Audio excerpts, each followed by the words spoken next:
उत्तराखंड के दुर्गम पहाड़ी इलाकों में स्वास्थ्य सेवाओं की बदहाली ने एक बार फिर एक मासूम की जान ले ली है।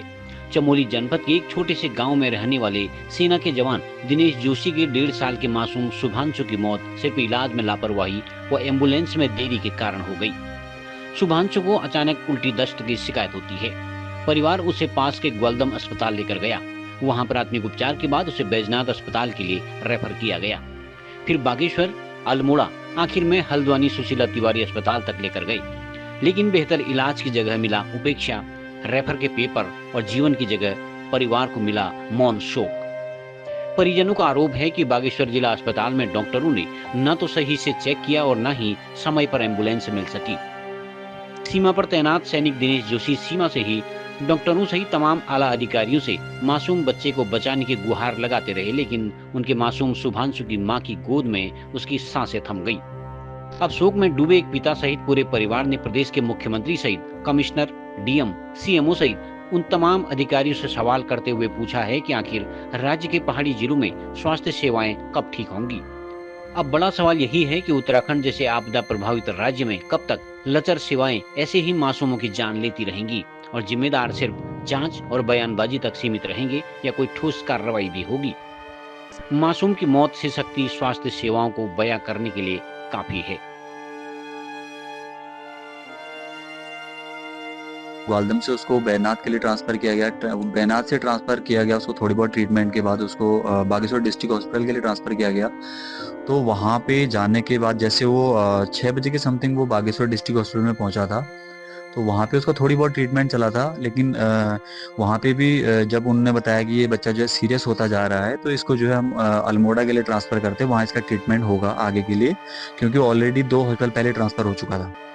तो वहाँ पे जो है जब 7 बजे के समथिंग 7 नहीं बजे थे उस वक्त जो है वहाँ पे आगे बच्चे को आगे के लिए रेफ़र किया गया। रेफ़र करने के बाद जो एम्बुलेंस के लिए वहाँ पे कॉल किया गया 7 बजे के समथिंग। तो एम्बुलेंस के जो वहाँ पे ड्राइवर जो भी हैं वहाँ पे कर्मचारी, उन्होंने बताया कि अभी हम लोग 10 मिनट में आ रहे हैं, 15 मिनट में आ रहे हैं। तो ऐसे करते करते कम से कम 8 बज गए। वहाँ पे 1 घंटे का टाइम बीत गया था। तो 1 घंटे के टाइम में जब, क्योंकि मेरी तो घर वालों से बात हो रही थी कंटिन्यू, तो जब मैं उनसे पूछता हूँ कि इतना डिले क्यों हो गया, तो 1 घंटे का टाइम काफ़ी हो गया और वो बच्चा तो सीरियस कंडीशन में, उसको तो मैं हॉस्पिटल में होना चाहिए, उसको ट्रीटमेंट की ज़रूरत है।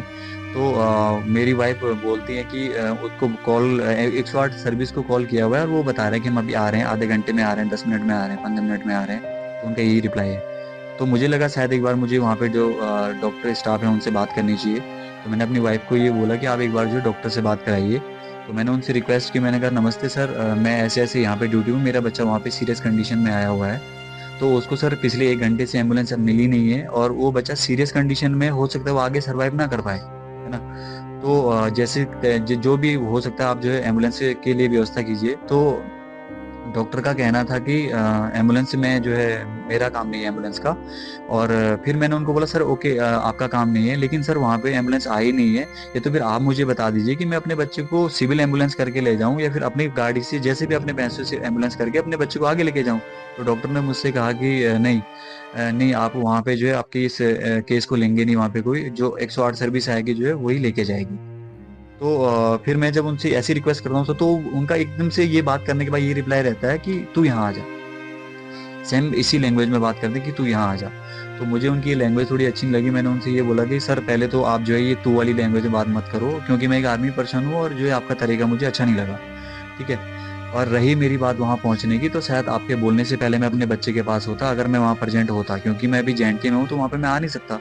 इसीलिए मुझे जो आपसे रिक्वेस्ट करनी पड़ रही है कि सर आप मेरे बच्चे के लिए आप कुछ कीजिए, क्योंकि वो सीरियस कंडीशन में, वो बच्चा सर्वाइव नहीं कर पाएगा। तो मेरा ये सबसे पहले ये क्वेश्चन है जो वहाँ पे डीएम सर हैं, आशीष सर, प्लस में जो ऊपर जो बैठे हुए जो कुमाऊं कमिश्नर सर हैं, दीपक सर, उनसे मेरा सिर्फ एक क्वेश्चन है।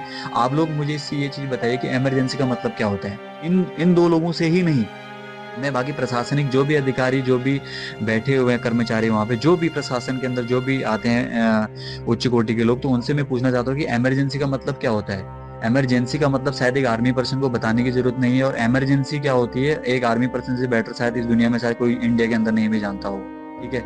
सेकंड में उस बच्चे की जो रिस्पॉन्सिबिलिटी है, डॉक्टर की जिम्मेदारी बनती नहीं है एम्बुलेंस की, और हॉस्पिटल स्टाफ की जिम्मेदारी बनती नहीं है एम्बुलेंस की। प्लस में 108 सर्विस को कॉल करने के बाद जो है 7 बजे से लेकर 9 बजे तक वहाँ पे एम्बुलेंस आती नहीं है। तो जिम्मेदारी इसका मतलब किसी की नहीं बनती है। तो फिर जिम्मेदारी किसकी बनती है, इस चीज़ का जवाब वो सारे लोग मुझे देंगे कि जिम्मेदारी किसकी बनती है। अगर वहाँ पे जिम्मेदारी किसी की नहीं बनती तो फिर जिम्मेदारी पेशेंट के जो परिवार है उनकी बनती है कि वो अपना पर्सनल एम्बुलेंस लेके जो है बागेश्वर डिस्ट्रिक्ट हॉस्पिटल में जाएं। मेरा वहाँ पे कोई पर्सनल दुश्मनी किसी से नहीं है, ना मैं डॉक्टर को जानता हूँ ना मैं हॉस्पिटल को जानता हूँ। वो बच्चा 5 हॉस्पिटल में रेफर हुआ है, 5 हॉस्पिटल में से एकमात्र सिर्फ बागेश्वर डिस्ट्रिक्ट हॉस्पिटल ऐसा है जिसकी मैं बात कर रहा हूँ। और सबसे मैं ये बोलूंगा सबसे घटिया।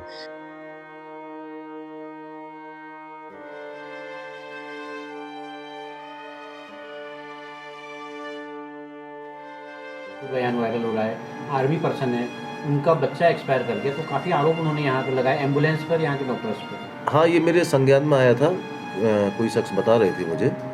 इसके लिए मैं, अगर आता है मेरे पास लिखित में, तो निश्चित ही इस पर एक जांच बैठा कर कार्रवाई की जाएगी अगर दोष सिद्ध होता है। फिर एम्बुलेंस के मामले में अक्सर शिकायत आती है कि एम्बुलेंस जल्दी नहीं मिलती है तो बड़ी खटारा कंडीशन में मिलती है। मैं बिल्कुल सहमत हूँ आपकी बात से, क्योंकि 108 हमारे नियंत्रण में नहीं है, और ये बल्कि हमारे द्वारा नहीं बल्कि मरीज के तीमारदार द्वारा ही फ़ोन कर 108 पर बुलाया जाता है।